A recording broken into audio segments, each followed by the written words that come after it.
We're joined now on Breakfast this morning on GBNews by the Minister of State for Business, Energy and Clean Growth. It's Greg Hands. A very good morning to you. Thank you for joining us on the programme.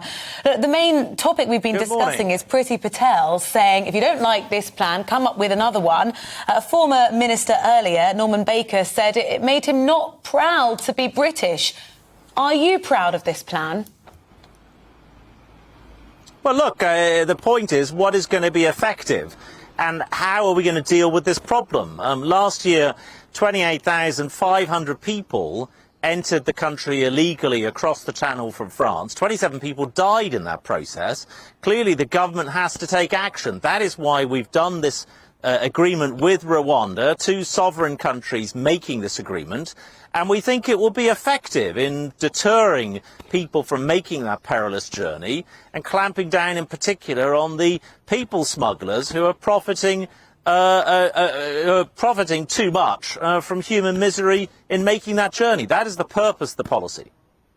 We've been trying to establish this all morning, Minister. What are the legal routes for asylum seekers to apply to the UK, say if they're coming from a country like Iran?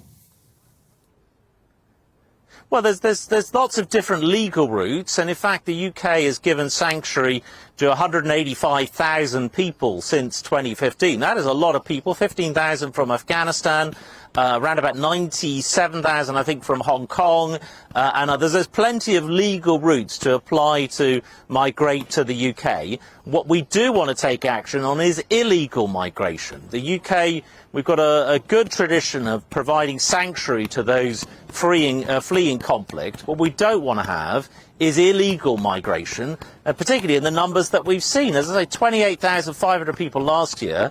That compares to just 300 in 2018 making that cross-channel journey. 100 times increase. Inevitably, the government is taking action.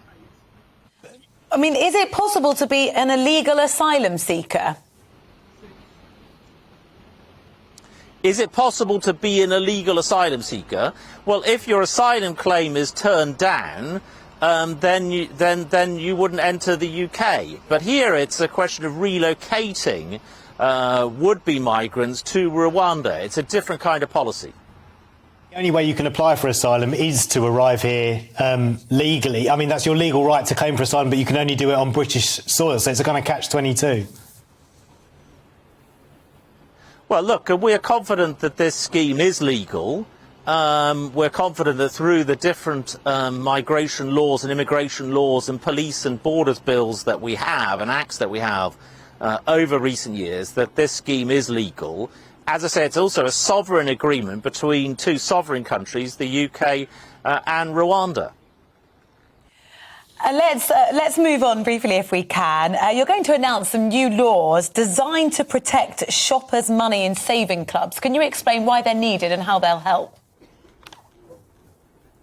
Yeah, well, about 4% of people in this country take part in savings clubs. This is where you pay money into a company over the course of a year or a few years to save for an event that you know is coming up. It might be something like Christmas, it might be a family funeral, and we want to make sure that consumers' money is protected. There has been a voluntary code until now, but we will be putting it into legislation to make sure that those companies protect consumers' money. So somebody might remember the case of Fairpack, which went bust in 2006, leaving a lot of people stranded without their savings. This is to make sure that that never happens again. I want to ask you very briefly, there's going to be a new GCSE focusing on saving the planet, a GCSE in natural history after demand for lessons on climate change. Do you think that younger generation are engineering a real significant shift towards climate policy?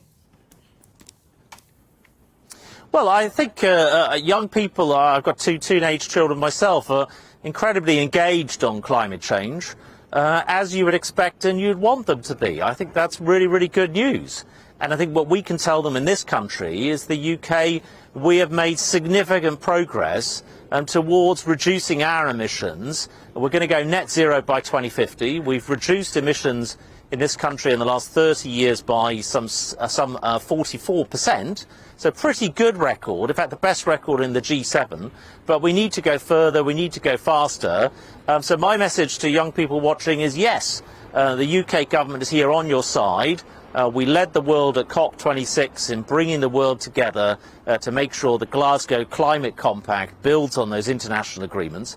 And the whole world delivers in terms of reducing emissions and gets to net zero. That is the purpose of our international climate change policy. Talking about being on people's sides, are you on the Prime Minister's side this week? There are rumours of a vote of no confidence because of the Prime Minister's conduct re Partygate. Well, I've heard nothing of that. What I do know is the Prime Minister will be appearing in the Commons. He appears very often, actually, more than I think any other Prime Minister I can remember. I've served as an MP under 5 different Prime Ministers, and Boris Johnson appears more than any of them in the House of Commons later this week to answer questions from MPs, to explain what has happened, the fact that he has apologised, he's paid the fine, he's expressed regret at what has happened. But equally, I think he wants to outline how he's getting on with the job and how the government is getting on with the job and how the government is delivering for the people of this country, anything from the vaccination programme through to taking the tough action on Ukraine and sanctions on Russia, all of these things. I think he's looking forward. I'm sure he's relishing the chance to be back in the Commons explaining to MPs. Has he told the truth? Well, look, the Prime Minister, I'm sure, has never knowingly misled Parliament, and he will explain everything that's happened. I think that is what he said very clearly, to give him the chance to explain in the House of Commons to MPs what has happened. But I just stress again that he has apologised, he said that mistakes were made, he's paid the fine, but equally, let's hear it from Boris Johnson later this week. Rumours this morning, though, that he instigated another party. If that's true, then how many more times can he say sorry? Well, look, I think your question, if that's true, let's wait and see. The police is doing an investigation of these matters, and I wouldn't want to preempt that.